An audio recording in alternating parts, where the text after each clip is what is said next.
hardest part is figuring out what you want to master. Focus on your product. Can you tell somebody that they suck? You got to just go, this is exactly what I want to do for a living. You can't even tell somebody that their breath is fit life.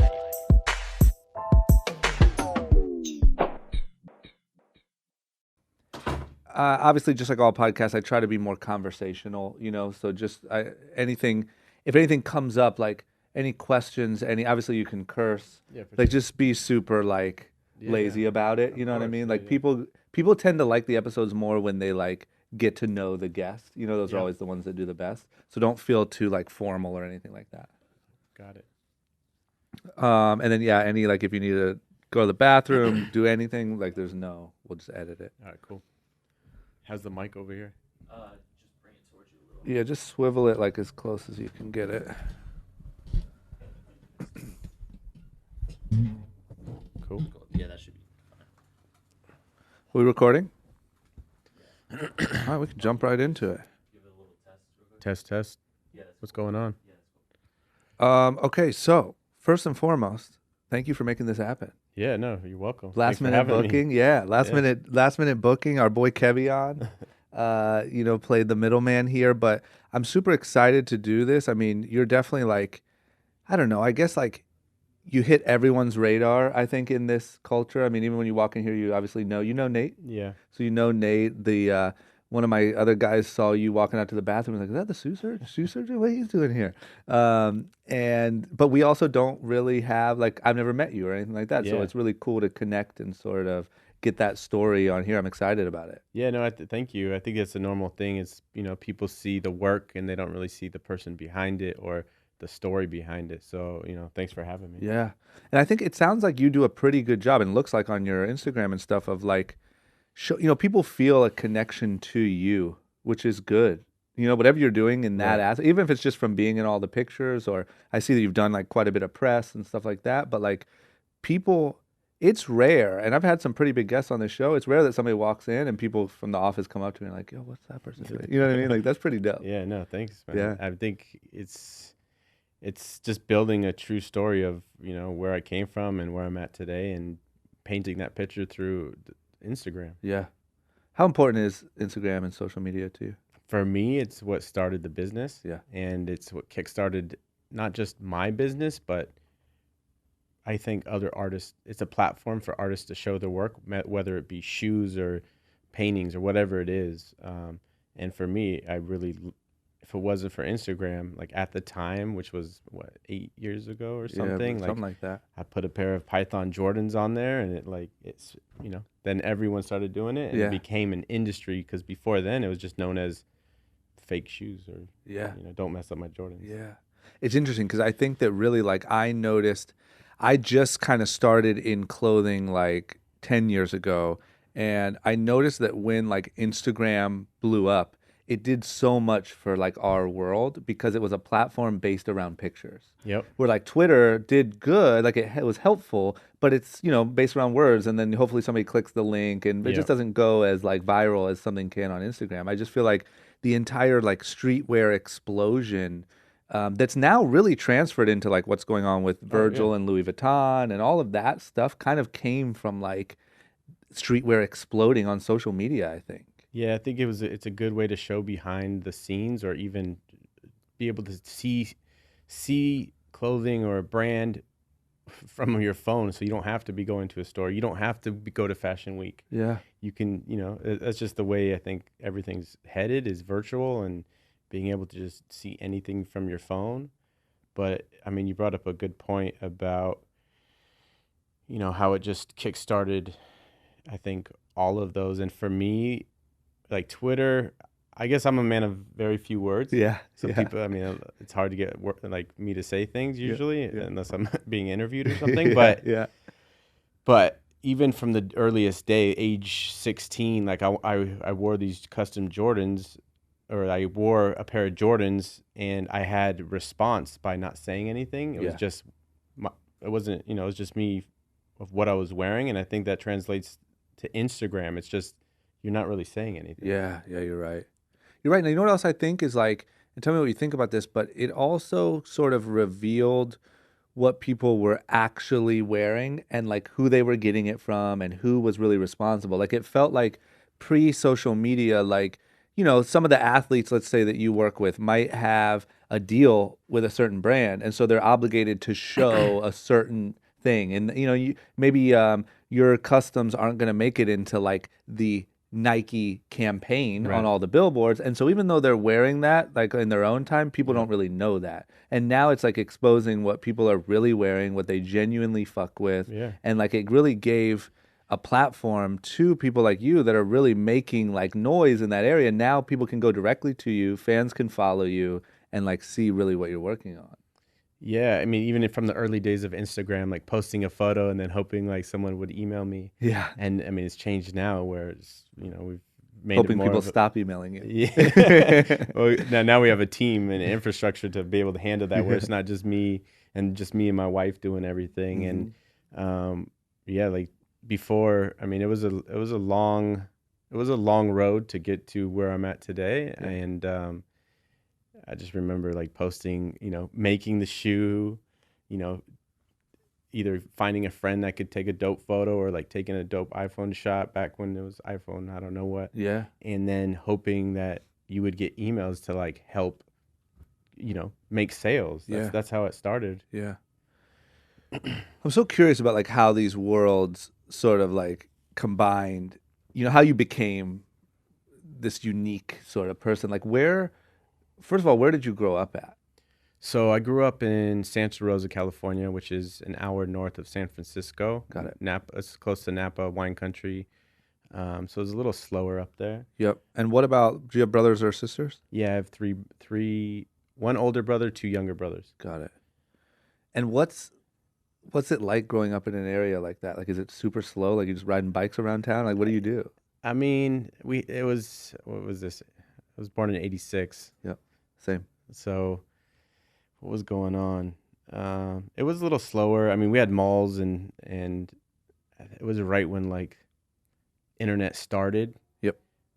But it was, remember like Napster and yeah, LimeWire. I mean, yeah, and like dial up and like, but we never spent that much time. The only time we spent on the computer was for like the games, or I mean, I remember at like when I first got my grandma worked for HP in Texas, and she sent us like this scanner and keyboard in one. Yep.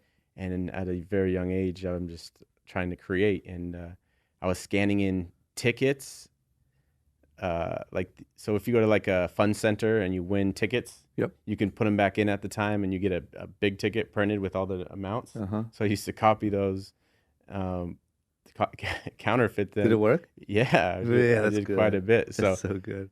I mean, it was a slow town where it's like I got to spend time on that kind of stuff because I don't think there was too much going on. Yeah, we were riding bikes around the block. You know, I lived right across the street from a middle school. Shout out to Cook Junior High. Yeah, smaller town. I grew up playing sports. I played soccer. Yeah, that's good. So you were creating from like as long as you can remember. Yeah, I mean, even very, very young age, I don't know, 8 years old, maybe younger, like, you know, I would have a box of Legos and it has the instructions, and I never followed the instructions, which is kind of, I mean, that's where I'm at today. Yeah, that's kind of. And my brothers would try to follow the instructions to make whatever it said, and I would just make what was in my mind. Yep. And I mean, that's when I started creating, very young age, whether it was building Legos to building physical 2-story wooden forts in the backyard with a hammer and nails and screw gun and cutting wood. Like, that's the stuff I did at a very young age. Yep. Did you ever have, like, when you were super young, did you start to have any like early like dreams or passions that didn't end up being what you did, or were you always just kind of pursuing this creative thing? That's a good question. I think during, are you saying from like, Like when I was growing up, I was 18. Well, anytime, I would say like when you start to develop, like when I was 12, 13, I was 100% sure that I was going to be a pro skateboarder. And it was like all my life was dependent on, right? And that obviously didn't end up panning out. Was there ever any early, like, I'm going to be a pro soccer player or like anything like that? I don't think pro soccer player, because I was lazy and I never gave it 100%. Like most of the things in my life, I never gave 100%. What else did I want to do? I was more of like, I don't know if I had the dreams at a young age. I knew I wanted.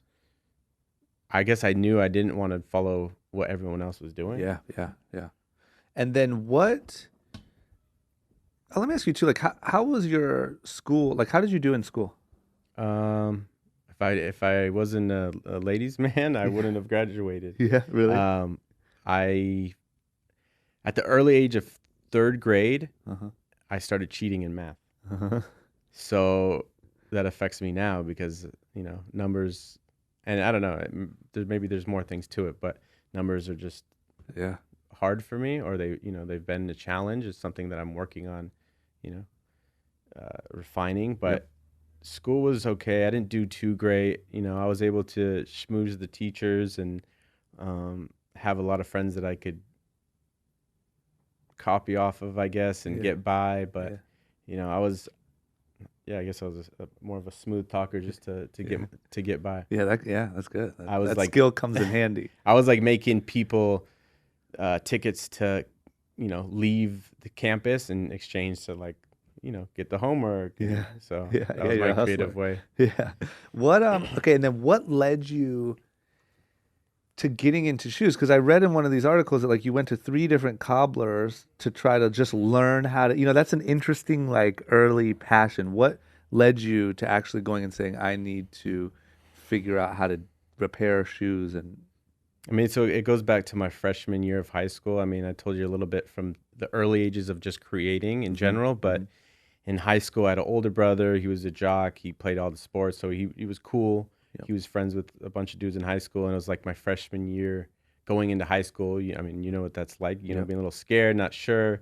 Luckily I had an older brother, but my older cousin let me wear her original 1985 Chicago Jordan 1s, which at the time I just thought they were cool shoes or whatever. Yep. And I wore those to school, and all of the older dudes flipped, and like everyone was just like, yo, where'd you get those? Like I was literally walking through the halls like giving people dabs, like, yo, what's up?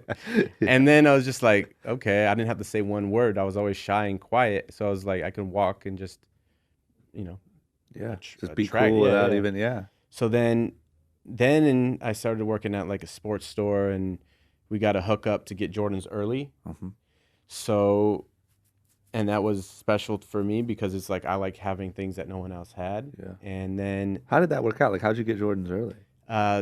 these 2 dudes from Vallejo came by the Santa Rosa Mall, and a friend of mine had built a relationship with them because we would slang like jerseys and sell just sports stuff. So then we built a relationship, and they're like, yo, we can get like Jordans to you early. I was like, okay. So we're driving to Vallejo and Napa just to get like the patent leather Chicago Jordan mids, now that I know it, but at the time early, and I was able to get them early, and then go. What I would do is put them on and then go to like a Foot Locker before they came out, and they would Just be to like, show off? Yeah, it was like it was my way of like stunting on people without having to say anything. They'd be like, oh, where'd you get those? And I'd just be like, Yeah. the big smile on their face. But then all of my friends, and we had a pretty big group of friends, like we all had the same damn shoes. Like they're literally like, all right, what shoes are you going to wear today? Like you had to make sure that someone else wasn't wearing it, because I mean, even to this day, we don't like wearing the same shoes. Yeah, of course.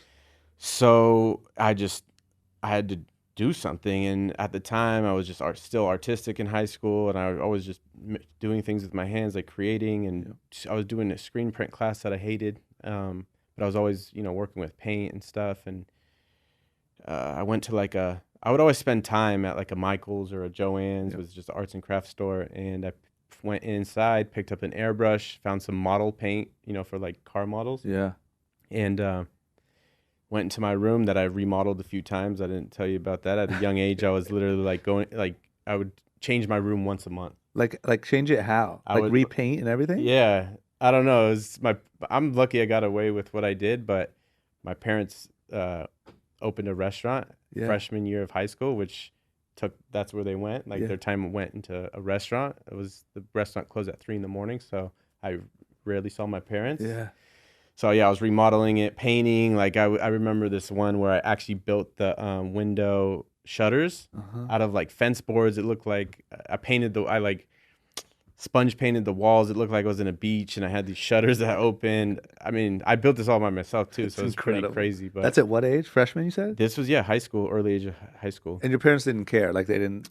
They're just so busy. They're like, as long fuck as it, they didn't care too much. I mean, as long as staying out of trouble. my dad was upset when I would build forts in the backyard because we never cleaned it up. Yep. But like inside, they're just like whatever. How interesting. So you've always had this like, you've been shoe surgeoning your entire life since you were like 15. Yeah, I was always just, I guess, a handyman. Yeah. So then did you take, when you went to Michael's and stuff like that and got the airbrush and stuff, did you just kind of apply that like, all right, well, I'm just going to build my own shoes then so mine are different? Yeah, so I don't know exactly how it came about, but I was just at a Michael's and picked up like the cheap airbrush that you can just switch cans in, and I grabbed model paint because it went with the airbrush, and I went home, and that night I airbrushed a pair of all white Air Force One mids to like a camouflage print, like a spot camo, so it wasn't super hard to do. Yeah. But I wore those to school the next day, and like the response that I got was just people flipped about it. Really? I mean, the paint was falling off the same day, so then that for some reason stuck in my head. It's like, no, I need to figure out how to make quality things. Yeah. So from sophomore year, I think that was sophomore year, I painted that pair. I mean, I had that same, if not better, feeling of wearing a cool pair of shoes. Yeah. It's a way to express myself. And from then on, it was just like, okay, no, now how do I, and then I started asking around about it. And then like the word got out. I was asking like, oh, do you know anyone else that does? Or I brought up a conversation and someone said, oh yeah, you got to meet Ghost. And Ghost was like the local painter. He's like the best of the best in town. And I was like, yo, what up? And we met him. He's like, yo, you got to go to this place to get this paint. Damn. So it's like good quality paint. And it was like, okay, now I have good paint to paint on leather. And it doesn't come off. Yeah. Like, And you were telling everyone you were doing it, right? Like when you go to school, they'd be like, how'd you get that? You're like, I made it. Yeah, yeah. So did you start to build like a bit of a like following, like a fan base at fan school? base, definitely not a business, because I was giving away more shit than Yeah. ever. Yeah. That's just how I was. I wanted to just create, whether it was for myself or for others. Yep. And I think that's also where I'm at today. It was like, yeah, I started to create for myself, but then it turned into like pleasing others around me by making them what they wanted as well, which is, kind of like the business today. Yep. But you got to do a little bit of both. But And then what led you, so did that same path lead you all the way to like, man, how could I actually disassemble and reassemble shoes? yeah, I mean, it for sure did. But so during high school, I was painting shoes, and I don't know, I didn't have the passion to focus and sit there and like paint. Like that just wasn't it for me. Yep. I mean, my senior year in high school, I was more fashionable. My grandma, for my senior project that I got in the beginning of senior year senior gift or whatever you want to call it. She gave me a sewing machine, which is kind of weird. Like everyone else was going to Cabo, and I got like this home sewing machine. It paid off. Yeah. My mom still has that sewing machine. And now you can go to Cabo whenever you want, I'm guessing. But so I was cutting shirts, and I was like started a brand actually in high school with my friend, the same guy that would, get worked at the sports store with me. Yep. We started L7 clothing, like nerd, loser, square. We called it L7 squared. Nice. So I was cutting shirts up with an L and a 7, and then like inlaying it with like Hawaiian print, because one of my homies was Hawaiian, or Samoan, excuse me, but he always loved Hawaiian stuff. So I'd sew it like by myself, and then it was like cutting swooshes out of material, sewing it, and then gluing it onto a shoe. Yep. And then my senior prom suit, like I was like, yo, I want to make a prom suit. So I was good at like just talking and like finding things out. Yeah. Just like asking around and trying to. So my brother's girlfriend at the time, her mom was like a seamstress. So I was like, hey, I have this idea. I want to make a camouflage prom suit. Yeah. She's like, yeah, I can do it. She's like, go get the material. We can find a pattern together. I was like, all right. At a young age, I didn't really know things like this happened. And we ended up making a full camouflage suit. And I had low top Air Force Ones with a camouflage swoosh glued on. But from then it was just like always, I want to learn how to make things and make it last and build it and focus on the quality. So right after high school, I moved to Charlotte, North Carolina. I moved my grandma from Texas out there, and the rest of my family was out there. Yep. And Why there? To meet up with the rest of your family? yeah, my uncle just moved there, bought a house there. I think it was cheaper. They found a good job. Got it. And I just helped my grandma move. And that was kind of that was my senior trip. I didn't go to Cabo. I didn't, all my friends were like going to like these dope places, and I ended up in Charlotte. Yeah. But it was probably I don't know. I tell the story, and I think Charlotte was just the big time in my life to just even get me where I'm at today. Like, How so? because that's the South. So you go into a kiosk at the mall, like there's already dudes airbrushing shoes. Yeah, you're they're right. doing all this stuff, and I'm like, dope. Like Yeah. that does not exist in Northern California. Yeah. Like, I mean, we're wearing Vans and maybe, I don't know. It's true, man. I could see that. So did moving there like just kind of open your mind of like, oh shit, like people are doing this, and there's all these other ways that I could do it? Yeah, so it was a series of things. So I got to see other people doing things, and then I was building relationships with people like, oh, I do this too, and they're like, oh, dope. And then they see my stuff a little bit step further. It's like with material and this. They're like, okay, we're not competition. We can work together. I met the customizer who painted the Carolina Panthers game cleats for the Super Bowl in 2004. Obviously, they haven't been back, but Yeah. wait, was it recently? I don't even know. I don't follow sports No, too right? much. No, did the Panthers make it to the? They did recently, right? Fuck it, we'll take that out. 2004.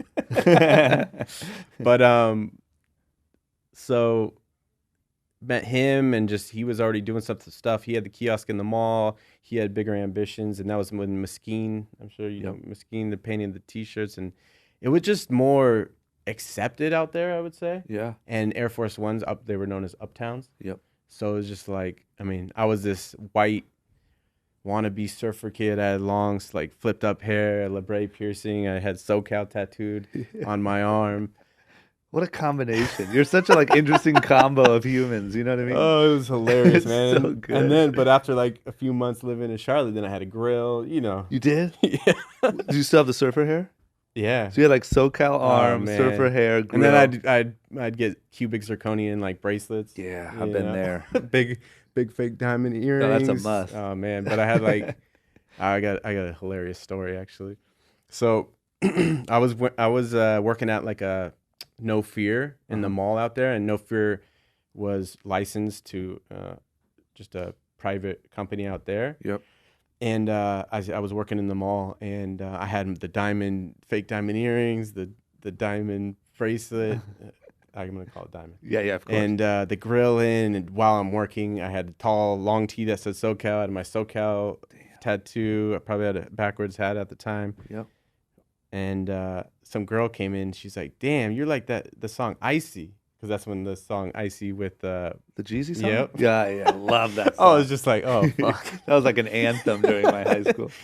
So yeah, I mean that was hilarious. I don't know. I just love like that had to be. This is one thing that I love about even the story so far is like you weren't ever like embarrassed to just be you. Like even in high school, you never went to school with like some crazy custom shit on and felt like a little out of place, or like you just never cared. You were more like just hyped on the look and like fuck it. Yeah, I think I care more now. You really? Yeah, but back in the day, it was just like this is me. Like even if it's a poser, but that's who I was. Like this is what I know, and this is Because even me, like during the summer months, like I would be a little bit more like outlandish, and then when school season came back around, I'd like clean it up because I just didn't want to stand out. Yeah, that makes sense. Yeah.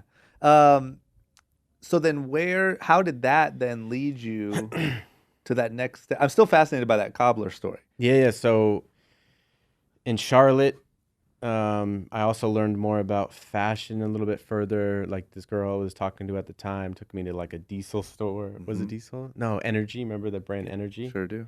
So I was like, okay, I could be a little bit more fashion. And then what else happened? Yeah, I was like rocking Von Dutch jeans and taking that step above. But out there, and then I ran into this store. Well, I'm sure you've heard of Black Sheep, the skate shop. Yep. So they were out there. They're still out there. And then across the street was higher end streetwear. So it was like, the beginning of Stussy and, the brands that wasn't your standard. Yeah, I don't even know what was before that. Yeah, but it's just like you're going into a nicer store. You're not in a mall, you're at this dope store. And I went in there and I was just inspired by the aesthetic, the layout. And it was called Niche Market. I actually have it tattooed on me. The Niche Market. Nice. It was like a boutique. Yeah, it was like a boutique. Yep. And it was just my first, I think it was, besides San Francisco and in the, what do you call it? Haight Street. Yep. I lived through that. But, I went to North Carolina and walked into the store and it was just amazing to me. And he had like Vans, but then he had like Stussy shirts folded nicely, like stuff that I wasn't really exposed to. Yeah. So I went in there and I, started building a relationship. I was like, yo, what's up, from California? Like, I make custom shoes. And he's like, yeah, I've heard this before. Like, custom shoes. Like, you're going to put rhinestones on my shoes and shit like that. I was like, yo, come on, give me a chance. Let me customize any pair of these shoes and I'll do something. He's like, all right. He found like a size 7 all white Vans Chukka because he knew he wasn't going to sell that size. It's like, that's low risk for him. Yeah. He gives it to me and I'm like, fuck, what am I going to do with this thing? But so then I'm concepting, like this is like the first shoe that I had a few different renditions of the designs. I was like, yo, send me your logos, which is usually how I like to work. I like to, get a feel for the brand and so I can add the touch for them as well. So finally came up with this idea and I brought it to a shoe repair shop. Mm-hmm.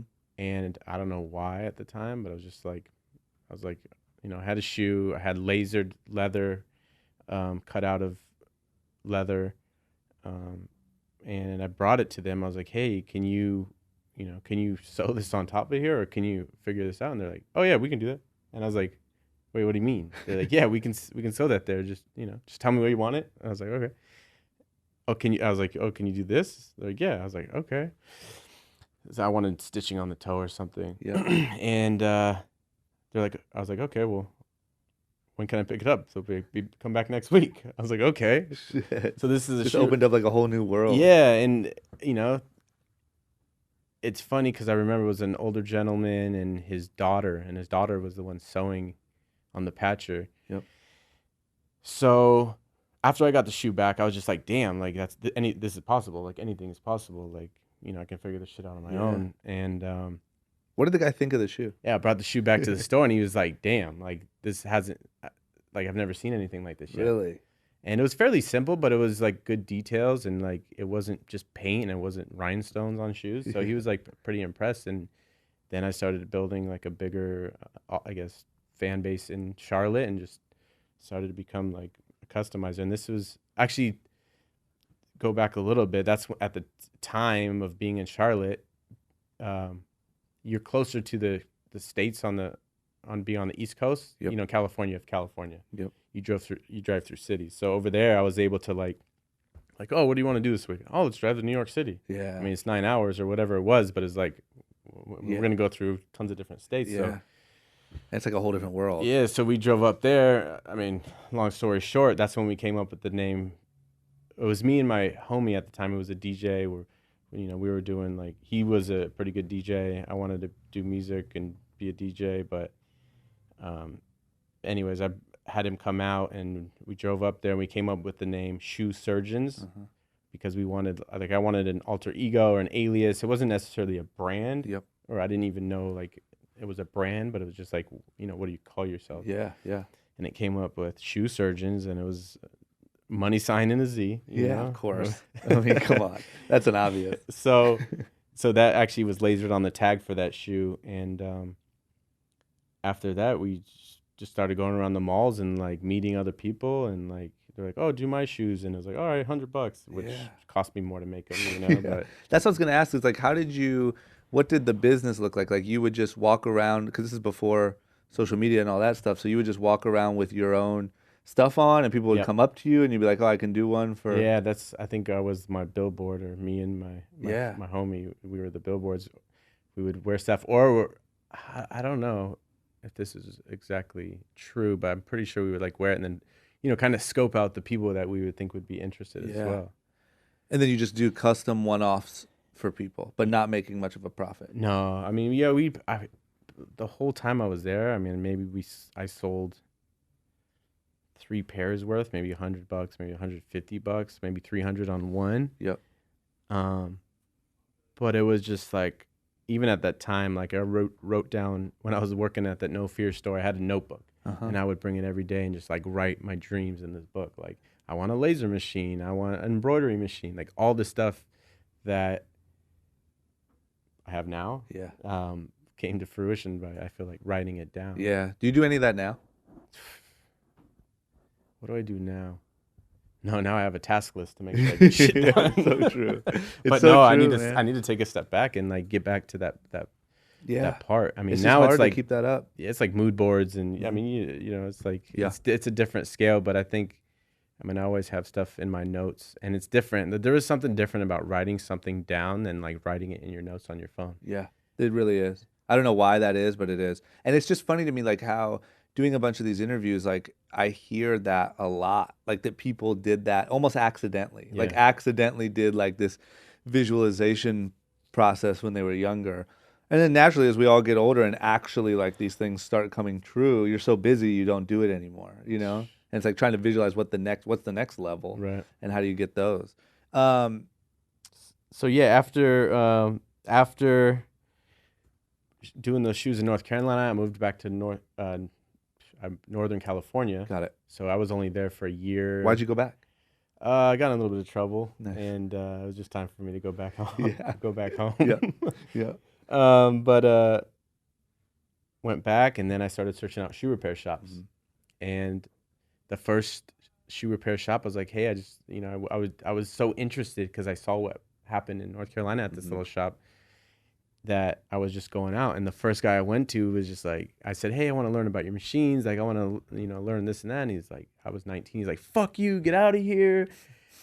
Like, you're going to take my business. And I was just like mind blown at the time. Like I didn't understand like that I'm at 19, all. dude. Yeah, I didn't understand that at all. Yeah. I mean, I do nowadays, but still, it was just like, I got so angry, and I just walked out. And then he was like, he came out after, and was trying to like talk to me, and I was like, fuck you. Yeah. Like, no. Yeah. Same day I went down to another shoe repair shop. It was I mean, I don't know if you know anything about shoe repair shops, but it's usually older guys that, you know, it's not the happiest place in the world. You're sniffing glue and you're fixing shoes for not that much money. I mean, you can make a good amount of money, but it's very, very labor intensive. Yep. So I went to the next guy, and he would talk to me, but I was like, okay, well, now can I learn more? And he was so busy. He had piles of fucking high heels that he had to fix, bags he had to fix. And he was just disinterested, like, cause he's so busy. So I was like, you know, kind of just bummed. But then I went to a third guy, and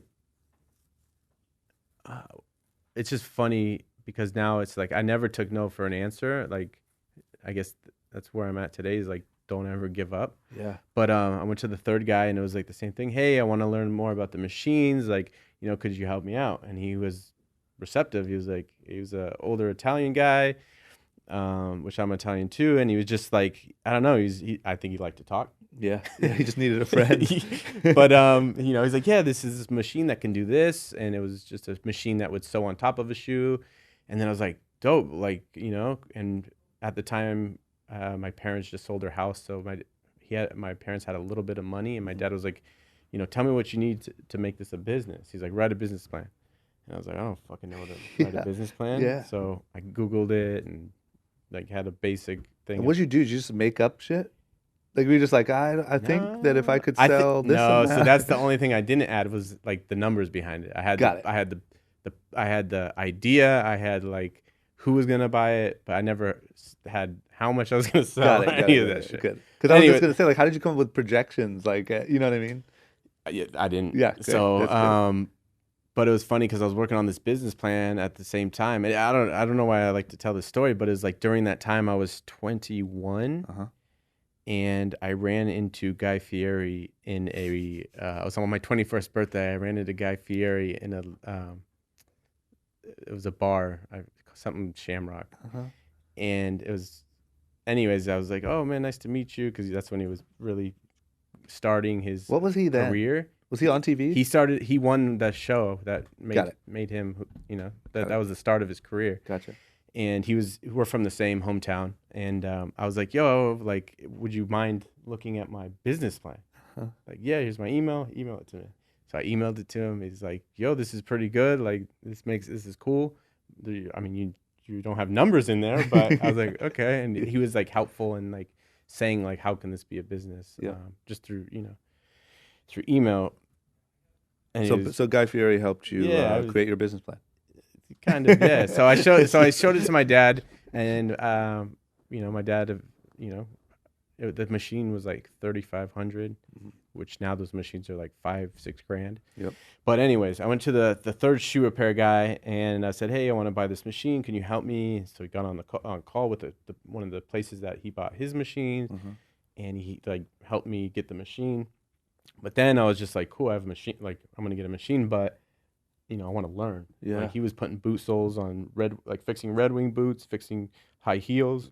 Like, shoe repair really started to. That was like that was the next step for me from painting. It was like, okay, now I want to learn shoe repair. So I was like, hey, I want to learn, and he was kind of just like, well, you're gonna be a liability. Yeah. And I'm like, damn. Like meaning you're gonna steal his customers?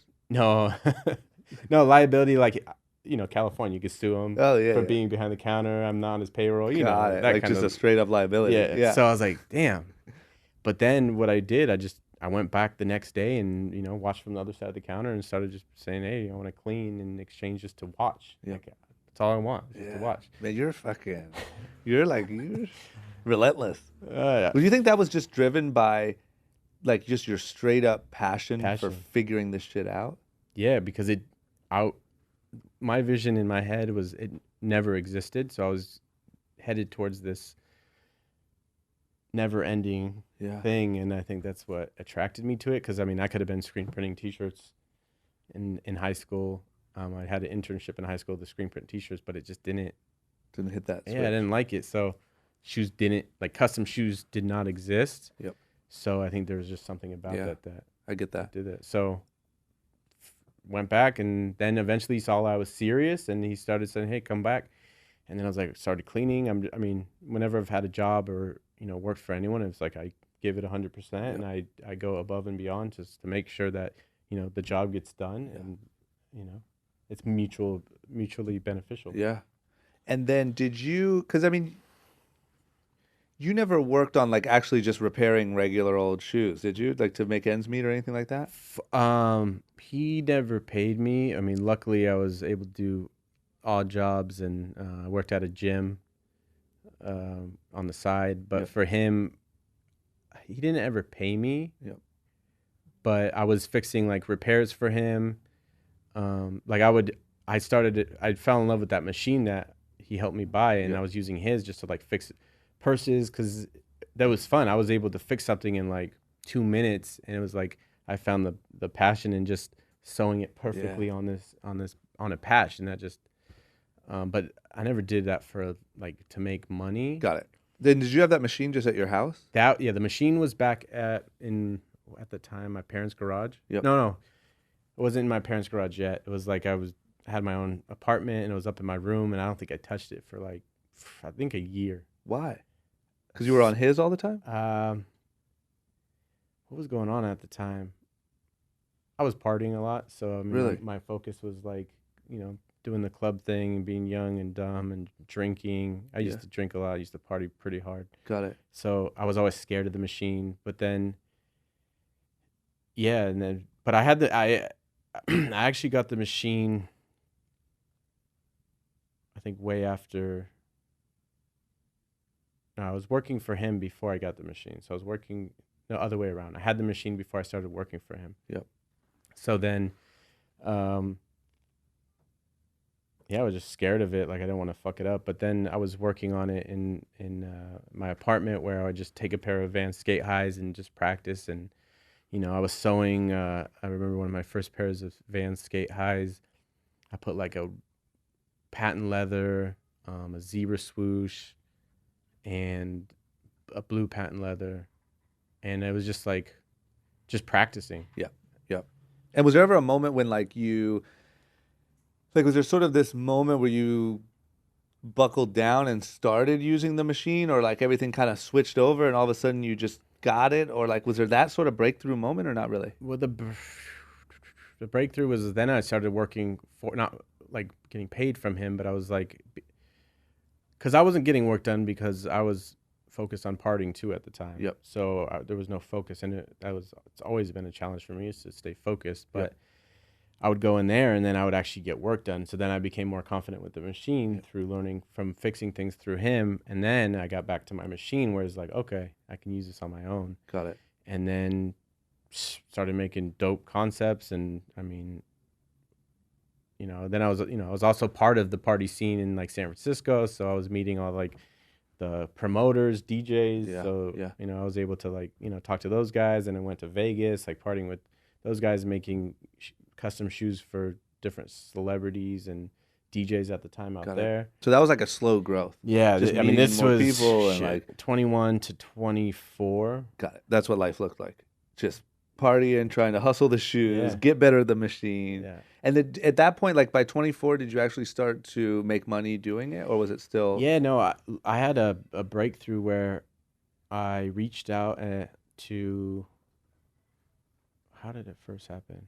Oh, okay. So at that age, I was like getting more into fashion as well. So, I was in San Francisco. I went to the store called Black Scale. Yep.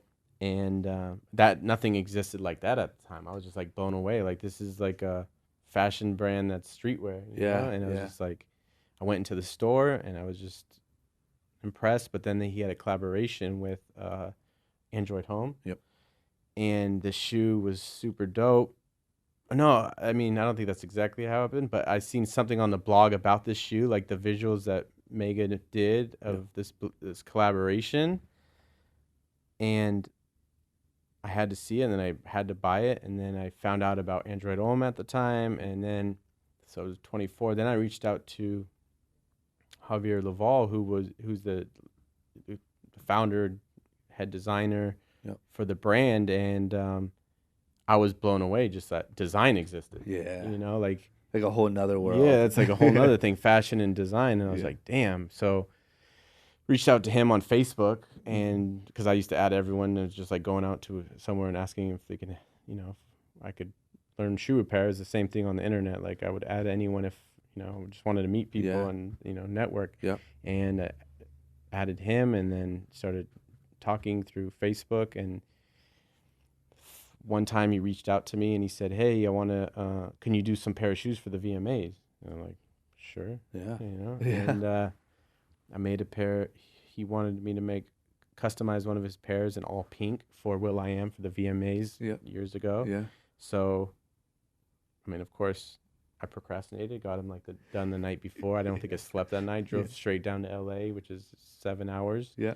In my hoopty, what was it, Toyota Corolla. But it worked. But you got it to him, and got he wore it to it. him, and I think the strings were still hanging off the side. Jesus. And at that time, when I brought them to Javier, Justin Bieber's stylist happened to be in the room at the same time and introduced me. Was that Ryan or no? No, it was like outside. It was Ashley and Maya. Yeah. Okay. So they were like we would do all the tours. Yeah. And then were they like, what the hell is this stuff? Yeah, they're just like dope because, I mean, there was stuff going on in LA, but I think my love for sneakers and just art or customizing sneakers was just different than going to a shoe repair shop in LA and putting anything on a shoe. Yep. Like it was just like I had this focus that I really wanted to do. And so then they reached out to me. I started making shoes for Justin Bieber. I still have a photo of actually the first check that I got from Javier. It was like $300 and something. Yeah. Yeah, that's great. I still have this photo. Yeah, that's like, especially when it's like a legit like job, from like a company. Yeah. You No, know? just like will.i.am. I mean, all this thing is happening. It was on stage with Nicki Minaj. That's crazy. And then like, did it work where like people, like were like people on blogs and stuff like that wondering what shoes he was wearing, and did it get any buzz from that? Yeah, Or was it- I think that one was on some of the, what were the blogs back then for like the I don't even celebrity stuff? remember. I mean, I Yeah. can Google it now, but it wasn't like anything. Nothing massive. No, nothing too crazy. But then I started making shoes for Justin Bieber. How's that process go? Are they just like, hey, can you make him some dope shit? Or do Yeah, they were. I mean, he was 15, 16 at Yeah. the time. So the best part was they're fun and they let me do whatever I wanted. Yeah. You know, with shoes, and they were like, "Oh, here's our outfit. Like, what can you do?"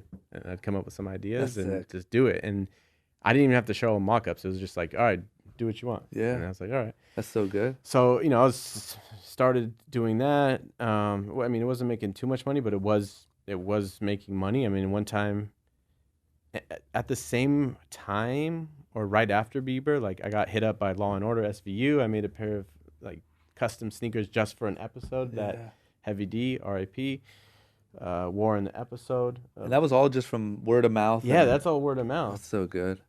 And that As- was even before like Instagram was like I mean, Instagram was a thing, but it wasn't. The thing. Yeah. Yeah. At that point, were you feeling like this is sick? Like I'm on to something here? Yeah, I made like 15 grand in a month. I was like, damn. Yeah. Like, went from making, whatever minimum wage was to 15 grand in a month, spending it in 2 days. Of course. And What'd your dad think? Like, was he like, damn, you actually did it? my dad, I don't know. My dad always, what do you call it? He always believed in me, but he always doubted me at the same time. Yeah. Yeah. And I think he saw it, but it was always highs and lows. He's like, okay, well, how do you maintain it? Yeah. Yeah. Yeah. And like 6 months were amazing, and then in the rest of the 6 months I'm depressed, Yeah. because you're not making any money. The money's gone. It's like, oh, like, because I never thought just business minded. I just passion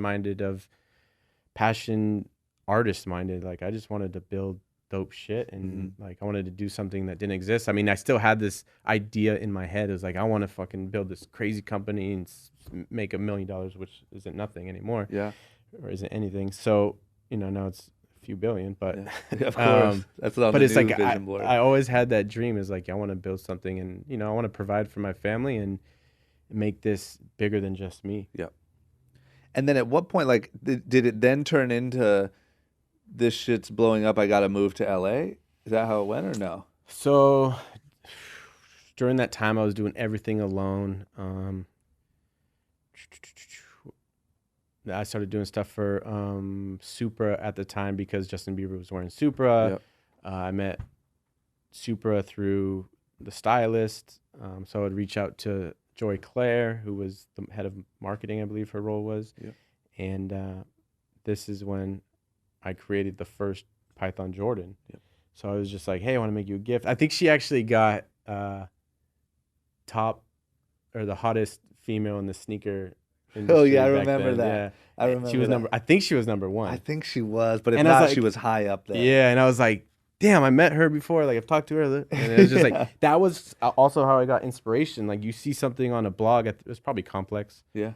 You see something on a blog, and you're just like, I don't know. There was something about, like, I've met her before. Like, yo, I want to make you a pair of shoes. I was like, what's your favorite pair of shoes? And I think it was about the time when the Bread 4s were dropping, Yep, yep. re-released or whatever.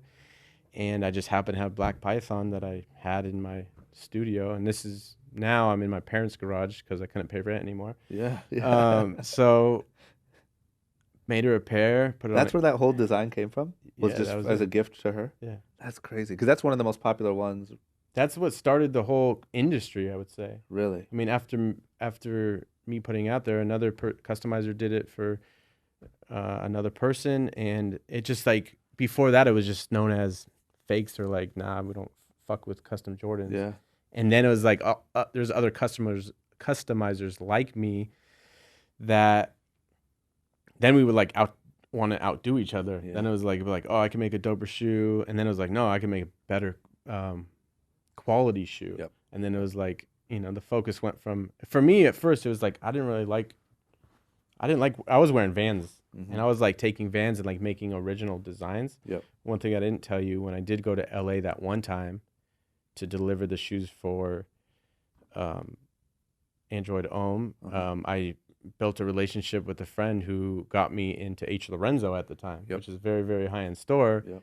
And, I was making shoes for Justin Bieber, but I also had like original shoes in H. Lorenzo at age 24. Oh, so you were just building shoes from scratch also? No, it wasn't from scratch at the time. It was like taking a pair of Vans and covering it so it didn't look like a pair of Vans before, even though I left the Vans sole on, but they never said anything. And they sold them. I mean, I didn't make much money again, but yeah, I was doing that at the same time. And my idea was more about design and like fashion. So I made a pair of Jordans, and then it really pushed the whole industry. So we're all trying to, make doper shoes. But then it was like orders would flood in from email from posting a shoe on Instagram. And that's when like the blogs really started picking it up. That's when that really started, like the Instagram actually leading to sales and all that stuff started in that era? Yeah, I think that was around age 25, so 7 years ago. Crazy. I can't believe how young you are. You know what I mean? Like, you had a lot of shit to figure out at a really young age. And is that how you were doing it too? Like, you were essentially like making a dope design or whatever, a pair of shoes, posting on Instagram and seeing if you got orders?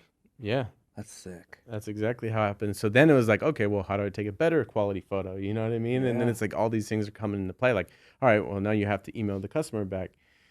I mean, doing everything by yourself is it's a lot, but that's what you do in the beginning. And that was living at your parents' house? Yep, that was in Justin Bieber when I was making his tour shoes. I was in a house with a bunch of roommates, a bunch of friends. Yep. But after that, it was just making the custom Jordans was in my parents' garage, because when I was making shoes for Justin Bieber, like, I mean, you know how it is in LA. They're like, oh, can you make these shoes? Oh, I need it done yesterday. Yeah, 100%. So I'm like, this kid who can do anything. Like I could do anything. Like I didn't believe in saying no. Yeah. It's funny how like you seem to really obviously understand or have experienced the like how much work it really takes before you really start like making real money. Like I think a lot of kids, because of the social media age, think like, well, I made these dope shoes. Right. Like, how come I'm not rich? Yeah. You know what I mean? And it's like the fact that you were living at your parents' house, designing for Justin Bieber and H. Lorenzo and blah, blah, blah, like, is just, man, you put in the work and taking the orders, shipping the shoes. Like, I mean, I used to have to run to the post office to make sure I got there in time, just to make sure the shoe got there in time, because customers started getting pissed. I couldn't keep up with the demand. Yeah. I mean, also at that time, I was doing shoes for 424. Like, Joy put me in touch with Guillermo from 424. We're both from the same area. I started doing that. So, like, word of mouth spread through LA contacts. At the same time, trying to keep up with the demand of custom Jordans on Instagram, email, and then also making whatever else I needed to make. And it's insane. When did you move to LA? I moved to LA only 3 years ago. Really? Yeah. So it was just like one of these things. So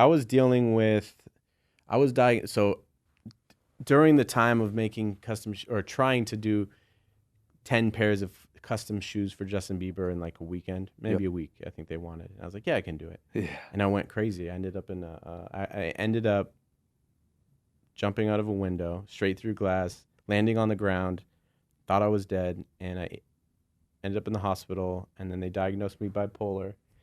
And then I was in the mental hospital for like 2 weeks. Jesus Christ. So then I was like, no, this is all a dream. Like, I didn't make shoes for Justin Bieber. Like, this is all fucking... So then I started going crazy.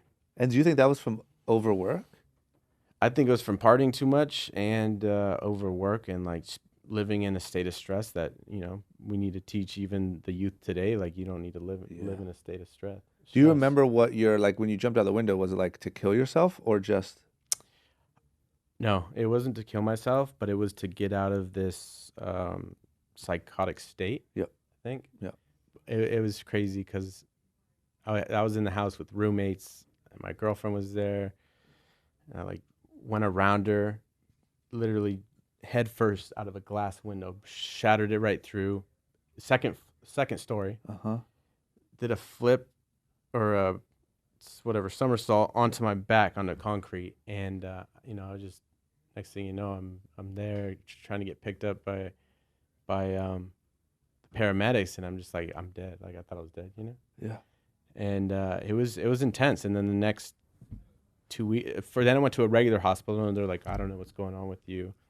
And and that's also when I figured out that I can't smoke weed because it affects me differently. Yeah. On top get of that. just being stressed. Yeah, You know. yeah. And then after a week in the regular hospital, I ended up in a mental hospital in Berkeley, California. Yep. And that was the most fucked up place. Like, So you're just surrounded by like madness. yeah, it was crazy. It was nuts. And that was at that time.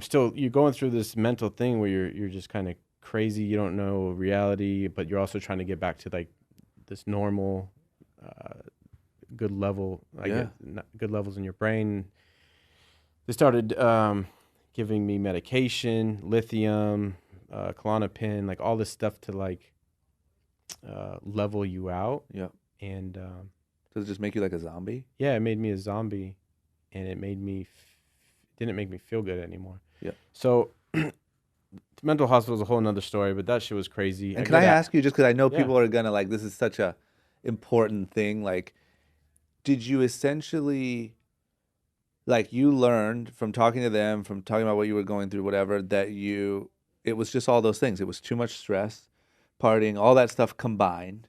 And like, how do you, I guess, make sure that you never go down that path at all again now? Because now I'm guessing your life is probably technically more stressful than ever, meaning Yeah. higher money at stake, yeah. celebrities, LeBron James, like how do you make sure that you never go down that road? So after the first hospital, I didn't learn all that stuff. Like the doctor said, "Hey, take these pills. You have to take them for the rest of your life." Got it. I'm like, damn, like this is a pretty sad. This is sad. This is the rest of my life. I have to feel like this. I have to take a handful of pills, and then I got out. I was taking these pills. Moved back. I was at home still, or I moved back at home at that time. Got it. And what was I saying? There was a second time? Yeah. Got it. So, all right. So then I was on these pills. I was zombie-like. I was always a socialite in the city. So like I would go out to party, and I like to drink because it made me feel normal, or it just made me feel free. Yep. So I was sober for the longest time taking these pills, but I didn't feel sober anymore because I was taking these what do you call them? Mood stabilizers, Yep. which were just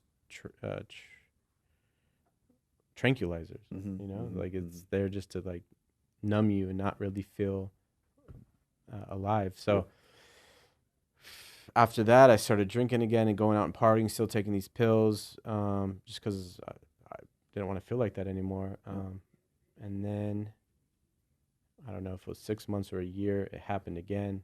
I ended up in a mental hospital. I didn't jump out of a window, but I went crazy. That's good. Yeah. And went Same to, thing, like just an overload, like you just lose it. yeah, Yeah. just you don't know what reality is. And I mean, again, they're like, you're bipolar, like you need to, so I went to a different mental hospital, started taking these pills again, lost relationships because of the craziness or the bipolar, whatever you wanted to call it. It was a weird time. Yeah. And got out, was on the pills again, and it was the same thing. It was like, I don't feel like, I can't believe this is going to be the rest of my life. Like this, and at that age, 20, I don't know, 24, 25, whatever it was just like, you get even more depressed because you feel like that they tell you, they ingrain it, like you have to take these pills for the rest of your life. Yeah. And I'm like, and my mom says the same thing because, I mean, she didn't know. She just listened to the doctor. Yeah. My mom's like, yeah, you have to take them for the rest of your life. So I'm believing like, damn, I have to take these pills for the rest of my life. Yeah. And then, a few more months went by, and then I met my wife now, and we started dating, and she was like, you're not all there. And I was like, yeah, I know, I'm taking these pills, like I'm bipolar. She's like, eventually she's like, you're not bipolar. Like, I mean, think of, she helped me like overcome a lot of this. At the same time, I started playing soccer. I just started being healthy and making healthier choices in my life to overcome this very, very tough time. Yeah. I mean, it was pretty bad, like, suicide thoughts, like very deep and dark things, like really things that I've put in my past, but it's, I think, really good to talk about to let people know, like, if you have this negative thoughts, like, understand that it's just a thought, and you don't have to let it dwell. Like you can, even to this day, there's going to be a negative thought. Like we live in a negative world, but we can believe whatever we want, and we can make the right choices and bring the right thoughts inside your brain to be able to just to live a positive life. I remember that was a huge moment for me, like, because I went through a phase where I was like just pretty depressed and whatever, and like the day that I truly realized that you can choose your own thoughts was like, whoa, like I can fucking do anything. You know what I mean? Because it's like you just you're never taught that. And I wish, like, the same way there's like phys ed class, I wish there was some sort of like mental class, but it was the biggest breakthrough for me, realizing like, wait a minute, like you're choosing to just believe whatever pops into your brain at any moment. I think the power of choice is important, and just like you said, like we have phys ed classes that they didn't do too much for us, so it's like, why don't we figure out? And this is why I speak at schools and I speak at disabled learning classes, because I want to break through to the kids at a younger age and let them understand it's like you have the power of choice.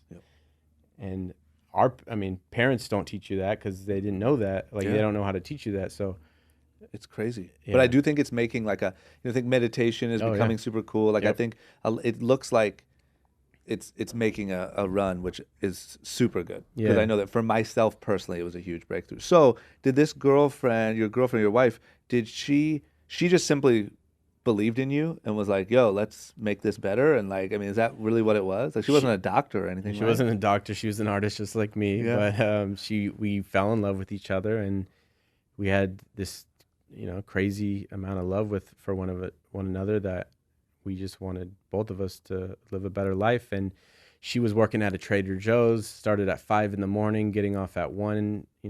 She would work 5 to 1. I would be doing the shoes in the garage. She would work 5 to 1 and then come to the garage and make shoes with me. Like she was the one paying the bills at the time, like just so we can get by. I mean, I was getting orders in, but it was like money coming and going. So she had the stability, and she just helped me. I just got healthier, and she just made me realize like you can believe what you want, and it's like she's like, you're not bipolar. Like, don't party. Go work out, and like just all these things, and it all happened at the same time of 2000. Man, this is recent. I mean, where were we? 2018. So this is 4 years ago. Yeah, that's crazy. So 2014, the World Cup was happening, and I grew up playing soccer, but I was out of shape. I mean, when you take these pills too from the doctors, you gain crazy weight, and then you have to take other pills to offset other pills. It's just a chain reaction. Yeah, it's pretty bad. So then I started playing soccer during the World Cup with friends, started getting into shape again. I got a dog, so I was just walking her. Like the first thing was I just walked her like down my driveway and back, and I lost, I think, 5 pounds in a week. I was like, oh, so all you got to do is crazy. walk your dog. Like, you know what I mean? You don't have to sit here and be depressed. And started playing soccer, and then just started getting healthier, started, eating more whole foods, started learning about meditation.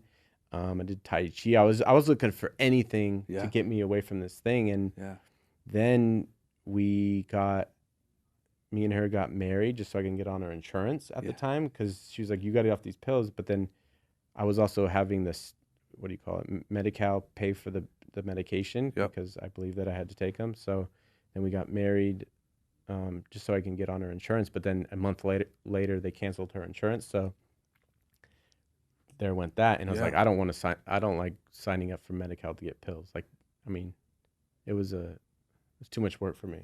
So I got off, so I had no more ways to get these pills, and she said, don't worry about it. Like, we can do this together. And finished all the pills one by one, like slowly just tapered off of them while I was getting in shape, just learning more about, even just, I was on YouTube, like positive affirmations. And I remember watching the Jim Carrey commencement speech. I still have that on my YouTube, but I need to watch it again. But that shit it's so amazing. And it's just, there was just a breakthrough for me to understand, like, you don't have to live a negative life. Like, you can make a reality. You can live, I mean, the world might be negative, but you could create the reality, and you can make that change within yourself. So after that, me and her were doing shoes. Finally, Javier from Android Home was like, bro, you got to come to LA. and he's like, I think you're ready. Yeah. Like he went through some shit. Like he saw that whole everything I Period, went yeah. through. So I was like, fuck it, let's do it. Like, I was scared. You're going to a new place. Like, I mean, luckily I had family in Diamond Bar, which is still an hour drive. Yeah, which is yeah, a yeah. headache. But I was able to bring all my stuff into Android Home offices, and then live in Diamond Bar. So, and at that time, I also did the misplaced checks for the first time, Yep. and that's it. That also was just I was doing the Python Jordans and custom pieces, but then misplaced checks. That was with Geiger, right? Yeah, that yeah. was He was on here. Oh, dope. Yeah, he's great. And did that got a lot of buzz, right? That got a like lot of huge- buzz. Unexpected. Yeah, I Like, think did it was unexpected, and it was just like a new thing. It was so Python Jordans would be like $1,000 because the material is expensive and there's a lot of labor that goes behind taking a shoe apart and putting it back together. Yeah. So John had all these ideas. We just built a relationship through Instagram. Yep. And, Thank God for Instagram. Yeah, right. Jesus, how sick. So then that takes off. Then so you would say that like the Python Jordans were kind of the first like big like shoe surgeon did this. Yep. This is dope. Misplaced checks helped. That helped. Yeah, that was like a couple years later. And then was it just a series of like what were some of the other like? I mean, there was different types of Python Jordans, just Yep. like different colorways, and like I did an all red one that got a lot of press. And I mean, misplaced checks was dope because it was like, oh, you can make 25 pairs. I didn't make much money on it, but like you can make 25 pairs instead of just one pair that took like fucking a week. Yeah. And create more noise. And that after that one, I did the first one in the garage. I remember being in the street sending pics to John. John was like, "No, don't give me a better photo. Give me a better photo." Yeah. Sending a dope photo to him, like that he liked. Yeah. In like the middle of the street at my parents' house. Yeah. Just to get that right photo. Yep. And then after that, like Javier was like, "You got to move. Like the time is now." Yep. And we moved.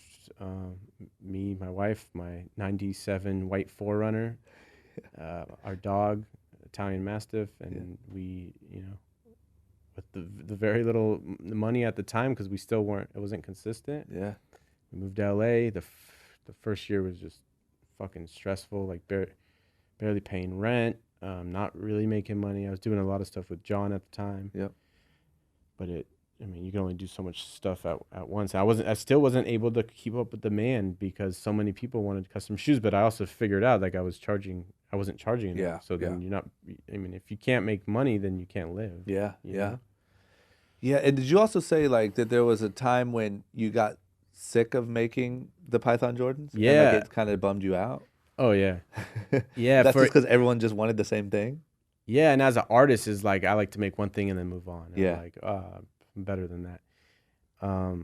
Even after that first Python Jordan 4, like then everyone wanted Python Jordans. So I was like, I was always the guy that like wanted stuff people didn't have, or I wanted to create stuff people didn't have. I am still to that. I'm still like that to this day. Yeah. You just got to have that balance too, because as a business, you need to be able to have a balance. But How do you keep like? Do you have anything to like make sure that you stay creatively, like the same passion that drove you to go to 3 different cobblers and like sit there for hours and whatever? Like, do you have any way to make sure that you keep a little bit of that? yeah, now I teach classes.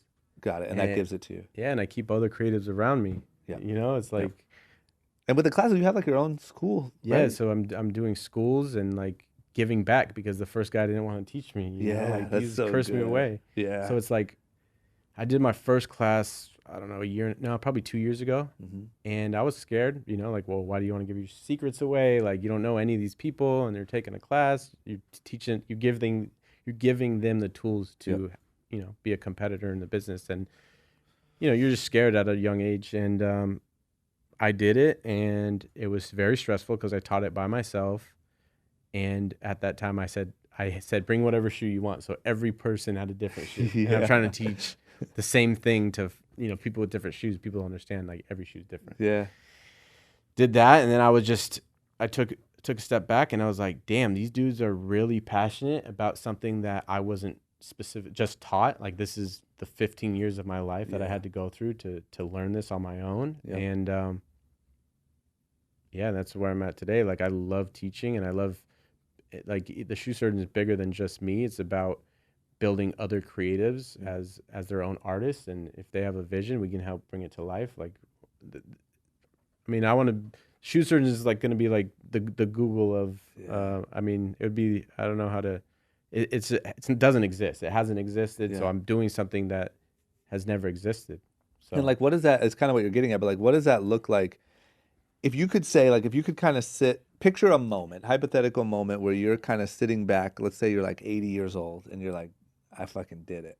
Like, what does that look like? Is it schools in every city? Is it creating an industry? Is it like, you know what I mean? Teaching the next generation of people to do the same thing and even better? Yep. It's going to be a little bit of everything. It's going to be knowing that I have stability in my life, that I can let my kids live and teach them the work ethic that I went through to get where I'm at. But at the same time, seeing other successful people that were around me that I can help build them as well. Because, I mean, I just was never the type of person that wanted everything from himself. Yeah. I mean, I love seeing others succeed. Yeah. There's just something about that. And I think once you start to succeed, like at least from my own perspective, like in the beginning, all you're worried about is yourself succeeding, because at first you just want to be able to pay bills. Yeah. And second, you want to kill it. Yeah. But then I think even that gets old, right? And then the next evolution is naturally like, okay, well, how could I really be responsible for like other people? You know what I mean? Yeah. Let me ask you this, because you've done such big projects like with big corporate brands and LeBron and all these different people. Is there anything that you would like to see, like maybe that's not perceived the right way in the industry, or something that you'd like to see change? I mean, we work with these big companies. These big companies are working with other customizers, but I can't wait to see something bigger come out of it. Yep. Like the brands are giving the nod. I think it's because it's just the way everything's evolving. Yep. But like, you know, actually giving a customizer like a creative direction role or something like to that. I mean, I don't even like saying the title customizer. It's just it's used so often, but it's like I'm just an artist and I just like creating. But I could see that. I mean, I could see like that's kind of like, to me, that's kind of part of the reason why the Virgil thing is so big for the industry, is because that's kind of the first step in that sort of, you know what I mean? For sure. After seeing that, you could see Nike or someone being like, yo, we want to give you the role as design director, or you know what I mean? Yeah. No, I think it's an interesting time. I mean, even with what Louis Vuitton is doing with Virgil, and I mean, I don't know. Streetwear is just it, you know? Like who would have thought like streetwear is Paris Fashion Week? Yep. You know what I mean? That's nuts. Yeah, Paris Fashion Week is not about anything except for streetwear. Yeah, it's insane. Yeah. Like who would have thought too that what's that kid's name now? God damn it. What's the kid's name that's like A$AP Rocky's that like Ian Connor is like the god of Paris Fashion Week. Yep. You know what I mean? It's just cool. It's cool to see it evolve. I came in, you know, I will say like streetwear obviously existed a long time before I got involved in clothing, but I always looked up to it. And at that time it was Diamond and Crooks and all those guys. Yep. I looked up to it, which is partly what inspired my brand, but to see it go from that to where it is now is just nuts. And I think like you're in the perfect spot because shoes are right there with it. Yeah. You know, it's part of the thing. Yep. And I think, you know, you're obviously leading the pack when it comes to what you do. Oh, thank you. Appreciate it. I can't wait to see like where it continues to, you know what I mean? Because you're in a good spot. What let me ask you this big final ender. If you could go back in time to the young, you know, early teen version of yourself, let's say building the Legos and repainting your room and like just kind of trying to figure it out, and you could just tell yourself anything, a magic gift from the future, what do you think you would tell yourself?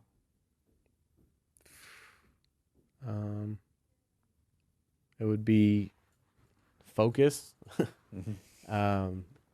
Relax. Yep. Don't be so hard on yourself. Like, I think you're always your own worst critic, and I still am to this day, but like understanding the other parts of life, like, you know, you could wake up and smile every day. It's a choice. Yeah. So, I mean, I wouldn't have, even though today I am where I'm at today because I had to go through a lot of hardships and a very, very dark time to get where I'm at, that enlightened me. But, you know, I think I would, if I could, I would have told myself, or, you know, I would have told myself, but I'm so stubborn that I wouldn't listen anyway, right? That's the catch, right? Oh, man, I agree. Thank you, man. Thanks for doing this so last minute. You sure. fucking killed it. Thanks I for sharing appreciate that it. story. Yeah, thank you. We did it. Guys, if you like that and you want to see more like it, as well as vlogs, other web series, and all the random stuff that I'm doing here on YouTube, don't forget to click that subscribe button. You won't regret it, I promise.